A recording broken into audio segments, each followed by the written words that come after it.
ডিমের অমলেট তো অনেক খেয়েছেন, কিন্তু কখনো কি এমন ফ্লফি অমলেট খেয়েছেন? এটা বানানো একেবারেই সহজ। ডিমের এই অমলেটটি ইন্টারনেটে ভাইরাল। চলুন আমরা ট্রাই করে দেখি এমন অমলেট আসলে কিভাবে সম্ভব। এর জন্য 5টি ডিম নিতে হবে, আর অবশ্যই ব্লেন্ডার লাগবে। এই ডিমগুলোকে ব্লেন্ডারে ভেঙে দিতে হবে। এখানে আপনি হ্যান্ড ব্লেন্ডার দিয়েও এই কাজটি করতে পারেন। ডিম দেওয়া হলে এগুলোকে করতে হবে ব্লেন্ড। এখানে এমন ভাবে ব্লেন্ড করবেন যাতে সবগুলো একেবারে ফোম হয়ে যায়। আর ব্লেন্ডার না থাকলে আপনি চামচ দিয়েও ফেটে নিয়ে ফোম বানিয়ে নিতে পারেন। আমাদের ব্লেন্ড করা হয়ে গেছে। এবার একটি প্যানের মধ্যে তেল দিয়ে নিতে হবে। এখানে খুব বেশি তেল দিতে যাবেন না, এই তেল প্যানের চারদিকে ছড়িয়ে দিতে হবে। এবার এর মধ্যে ডিমের মিশ্রণটিকে ঢেলে দিতে হবে। এখানে কিছুটা গরম করে নেবেন, আর অবশ্যই এটাকে ঢেকে দিতে হবে যাতে এটা ফুলে ফেপে ওঠে। এভাবে হালকা হিটে 2 থেকে 3 মিনিট রেখে দিন। এবারে ঢাকনা খুলে এটাকে উল্টে দিতে হবে। এই কাজটি খুবই সাবধানে করবেন যাতে ডিম ভেঙে না যায়। এবার এটাকে কিছুক্ষণ ঢেকে রাখতে হবে। আবারও এটাকে উল্টে দিতে হবে, আর এর উপরে ছড়িয়ে দিতে হবে লবণ। লবণটিকে চারদিকে ছড়িয়ে দিতে হবে।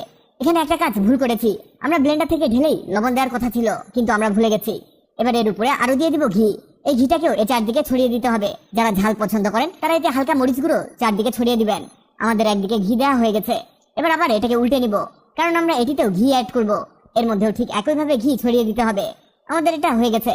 যদিও আমাদের ভাইরাল ভিডিওর মতো ফ্লপি হয়নি, কিন্তু এটা অনেক মজার হয়েছে। একটা জিনিস বুঝলাম, আর সেটা হচ্ছে এটাকে আরো বেশি ব্লেন্ড করার প্রয়োজন ছিল, কিন্তু খুব বেশি ফ্লপি হয়নি। তবু এর টেস্ট খারাপ হয়েছে এমনটা না, এটা খেতে অনেক মজার হয়েছে। এটাকে আপনি কিভাবে খাবেন? এটাকে আপনি সস এবং কাঁচা পেঁয়াজ দিয়ে খেতে পারেন।